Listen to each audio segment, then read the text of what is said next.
Hello viewers, চলুন আজকে ঘুরে দেখা যাক আমার শৈশবের গ্রাম। ৩ বছর পর আমি গ্রামে যাচ্ছি। এক অদ্ভুত নস্টালজিয়ায় মনটা ভরে যাচ্ছে। সেই চেনা পথ, সেই গন্ধ, সেই নীরবতা, সব কিছু যেন স্মৃতিদের ঝাঁপি খুলে দিচ্ছে। আর হঠাৎ করেই উপলব্ধি হচ্ছে, এই মাটি আমার, এই আকাশ আমার। গ্রামের প্রতিটি ধূলিকণা, প্রতিটি গাছের পাতা যেন আমার অস্তিত্বের অংশ। এই যে ইছামতি নদী, এই নদীটি প্রত্যেকদিন পার হয়ে স্কুলে যেতাম। আর এই বাড়িতে থাকতেন আলমাস নানা। আমার যখনই জ্বর হতো, তিনি বাড়িতে এসে শুধু হাতটা একটু ছুঁয়ে দিতেন, আর আমি তাতেই সুস্থ হয়ে উঠতাম। এই রাস্তার সামনে একটি পুকুর ছিল এবং সেটি কানায় কানায় ভর্তি থাকত। বর্ষাকালে এই রাস্তা দিয়ে পানি ভরে যেত এবং তখন এই পুকুরের আশেপাশে আসাও ছিল নিষিদ্ধ। আর দুঃখের বিষয়, এখন মৃতপ্রায়।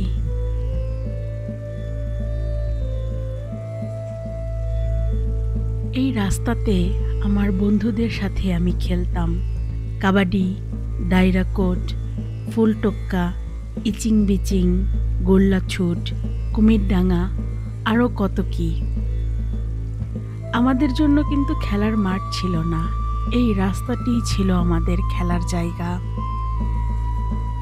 গ্রামের বাড়িতে সিঁড়ির দুই পাশে সাইকেল অথবা মোটর বাইক ওঠানোর জন্য স্লাইডস থাকতো, কিন্তু এই স্লাইডসগুলোতেই আমরা খেলতাম। অনেক মসৃণ ছিল, তবে আরও মসৃণ করার জন্য আমরা ব্যবহার করতাম ট্যালকাম পাউডার।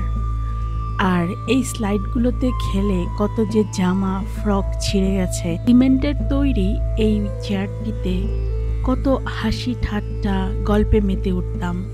চেয়ারটির এখন বেহাল অবস্থা। এই বাড়ির একটি মজার বিষয় হচ্ছে, এই রেলিংয়ে আমি উঠে হাসতে হাসতে পড়ে গিয়েছিলাম, আর পড়ে মাথা ফাটিয়ে আমার 4টা সেলাইও লেগেছিল। মানুষ বলে মামার বাড়ি রসের হাঁড়ি। হ্যাঁ, সত্যিই।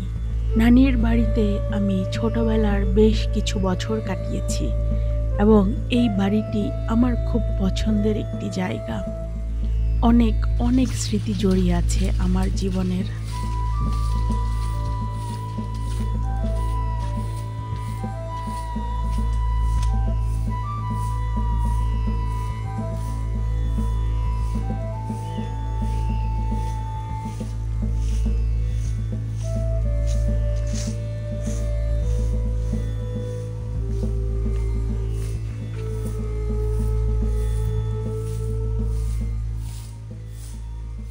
এই শিউলি ফুল গাছটি আমার নানির হাতের লাগানো।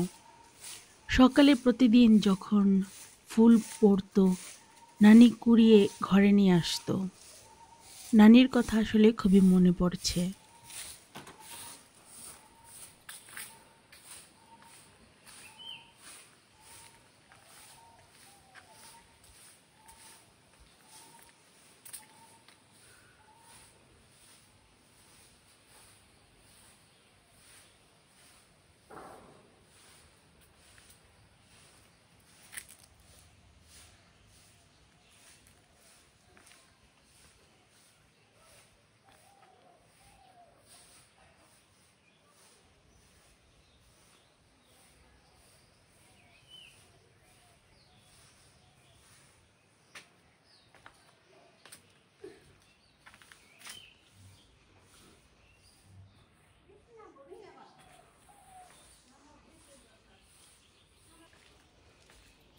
ছোটবেলায় এই টয়লেটে আসতে খুব ভয় পেতাম, কারণ এটা খুব দূরে লাগতো।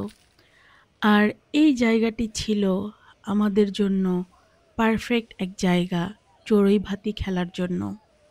আমার মনে পড়ছে, এখানে একটি তুতফল গাছ ছিল এবং আমি সবসময় অপেক্ষায় থাকতাম কবে গাছটিতে ফল ধরবে।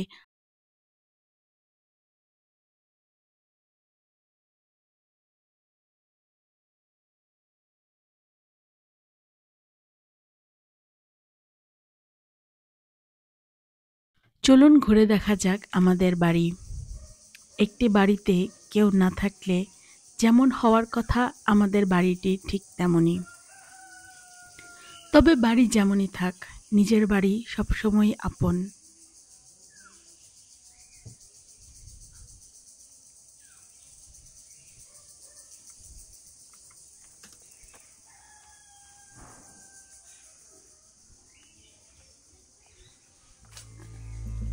আজকে মনে হচ্ছে যখন আমি ৩.৫ বছর পর নিজের বাড়িতে আসলাম, তখন আমার কেমন অনুভূতি হচ্ছে। আর যখন আমি এস্তোনিয়াতে এসেছি, নতুন একটি শহরে যখন এসেছি, কত নিয়মকানুন জানতে হয়, কত অচেনা মানুষকে চিনতে হয়, পরিচয় তৈরি করতে হয় নতুন করে। একটি শহরে থাকার জন্য কত কাগজপত্র জমা দিতে হয়, কত ফর্মালিটি মেনটেন করতে হয়, এবং মনে হয় এটা যেন একটি কৃত্রিম জগৎ। কিন্তু এই যে গ্রামে ফিরে অভিজ্ঞতা হচ্ছে, এটা মনে হচ্ছে বাঁধনহারা আপনত্বের অনুভূতি। সব ক্লান্তি, সব ফর্মালিটি ভুলিয়ে দিচ্ছে। মনে হচ্ছে মায়ের কোলেই ফিরে এসেছি। এই মাটির সাথে আমার নারীর টান, আমার আত্মার সম্পর্ক। এই অনুভূতি শুধু অনুভব করা যায়, ভাষায় পুরোপুরি প্রকাশ করা কঠিন। আমার মনে হচ্ছিল সময়ের চাকা যেন উল্টো দিকে ঘুরতে শুরু করেছে, আর আমি ফিরে গেছি আমার সেই শৈশবের সোনালি দিনগুলোতে। এই বিলঙ্গিংনেস, এই আপনত্ব বোধ যেন আমার জীবনের সবচেয়ে মূল্যবান সম্পদ।